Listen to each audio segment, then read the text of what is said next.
Hi friend, কেমন আছো তোমরা? আশা করি ভালো আছো। এখানে মহরম হচ্ছে, এটা হচ্ছে রাজকোটের মহরম। দিদি ভিডিওটা তুলে পাঠিয়েছে, আমি ভাবলাম তোমাদের সাথে শেয়ার করি, তাই একটু ভিডিওটা দেখাচ্ছি। দেখো কেমন লাগছে তোমরা বলবে, ঠিক আছে?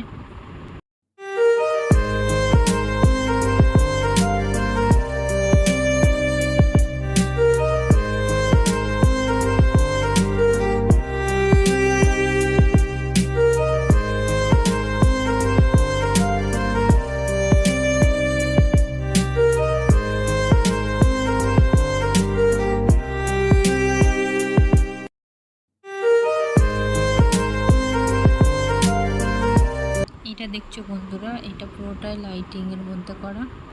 কেমন লাগছে বলো। আর এদিকে বাবুটা দেখো কোলে আছে, পাপার কোলে। ভালো লাগলে ভিডিওটা অবশ্যই লাইক, কমেন্ট, শেয়ার আর চ্যানেলটা সাবস্ক্রাইব করে পাশে থেকো।